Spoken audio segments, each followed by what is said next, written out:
গোপাল, কি ব্যাপার? তুমি নিচে বসে খাবার খাচ্ছ কেন?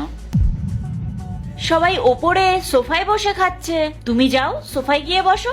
না না ম্যাডাম, আমি এখানেই ঠিক আছি। আমি তো রোজ নিচে বসেই খাই। কেন? স্টাফদের বিশ্রামের জন্য তো সোফা দেওয়া হয়েছে, তুমি নিচে বসবে কেন? যাও ওপরে গিয়ে বসো।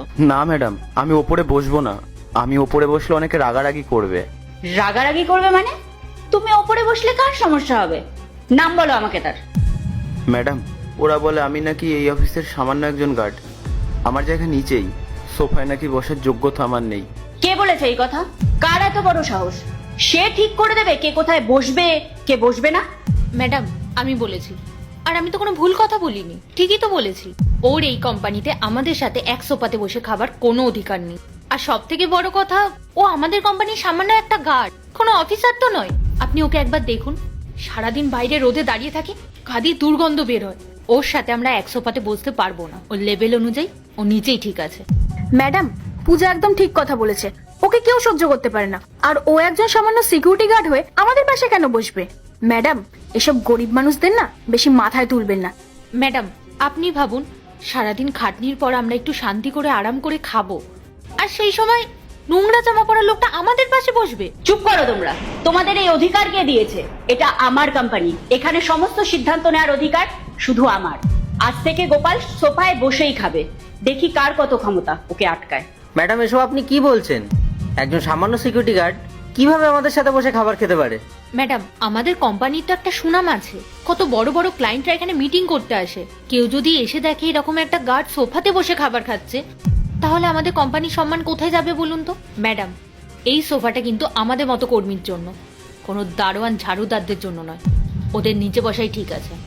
হ্যাঁ ম্যাডাম, সত্যিই তো, ওর কোনো যোগ্যতাই নেই আমাদের পাশে বসার। আচ্ছা, তার মানে ওর সাথে খেতে তোমাদের ঘৃণা হচ্ছে, লজ্জা করছে? অথচ দেখো, আমি তো মালিক হয়েও তোমাদের সাথে বসে খেতে ঘৃণা করি না।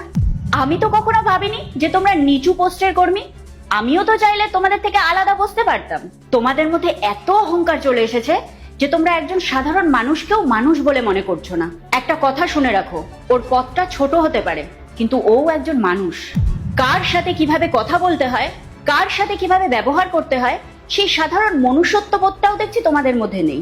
শোনো, আজকের পর থেকে যদি কাউকে এরম ভাবে ছোট করো না, তাহলে তোমাদেরকেও নিচে বসে খাবার ব্যবস্থা করতে আমি দুবার ভাববো না। আমি মালিক হয়েও যখন কারোর মধ্যে ভেদাভেদ করি না, তখন তোমাদের এই অধিকার কে দিয়েছে উঁচু পোস্ট, নিচু পোস্ট, গরিব বড়লোক এসব বিচার করার? আমাদের কোম্পানিতে আমি এই ধরনের সংকীর্ণ মানসিকতা একদম বরদাস্ত করব না। পরিষ্কার করে বলো, কার এত বড় সাহস? কে এই ভেদাভেদ তৈরি করছে? আমি তাকে এক্ষুনি কোম্পানি থেকে বার করে দেবো। ম্যাডাম, আপনি সামান্য একটা সিকিউরিটি গার্ডের সঙ্গে আমাদের তুলনা করছেন? আমাদের সঙ্গে খাওয়া তো দূরের কথা, আমাদের মতো মানুষদের সঙ্গে এক সারিতে থাকাটাও ডিজার্ভ করে না। ম্যাডাম, আপনি একবার ভেবে দেখুন, ও স্ট্যাটাস আর আমাদের স্ট্যাটাসের মধ্যে আকাশ পাতাল পার্থক্য আছে। আর শুধু স্ট্যাটাস কেন, আমরা কত উঁচু পোস্টে জব করি, আর আমাদের স্যালারি, এডুকেশনের মধ্যেও পার্থক্য আছে। আপনি কিভাবে একজন সামান্য গার্ডের সঙ্গে আমাদের মতো এমপ্লয়ীদের তুলনা করতে পারেন? শোনো, তোমরা যে পোস্ট আর স্যালারি নিয়ে ভেদাভেদ করছো, সেটা আমি এক মুহূর্তের জন্য বরদাস্ত করব না। ও যেমন এই কোম্পানির স্টাফ, তোমরাও তেমন এই কোম্পানিরই স্টাফ, কোনো ভিআইপি নও। তোমরা যদি ভাবো যে ও এখানে বসে খেতে পারবে না, তাহলে আমি এই সোফা এখান থেকে সরিয়ে দেওয়ার ব্যবস্থা করব। ও যেমন নিচে বসে খাচ্ছে, তোমরাও নিচে বসে খাবে। আমার কোম্পানিতে এই নোংরা মানসিকতা একদম চলবে না। এক কাজ করো, তোমরা এক্ষুনি নিচে বসো, ওপরে একদম বসবে না। আমি সোফা সরিয়ে দেওয়ার ব্যবস্থা করছি, বসো নিচে। ম্যাডাম, এসব আপনি কি বলছেন? আমাদের তো একটা রেপুটেশন আছে, আর আমরা কোনোভাবেই পারবো না ওর সাথে নিচে বসে খাবার খেতে। ঠিক আছে, তোমরা যদি ওর সাথে নিচে বসে না খেতে পারো, তাহলে আমার সিদ্ধান্তটাও ভালোভাবে শুনে রাখো। আজ থেকে গোপাল এই সোফাতে বসেই খাবার খাবে, দেখি কার কত বড় সাহস ওকে আটকায়।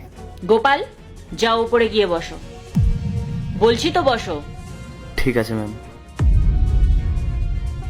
বসো, ভয় পাওয়ার কোনো দরকার নেই, তোমাকে কেউ কিছু বলবে না।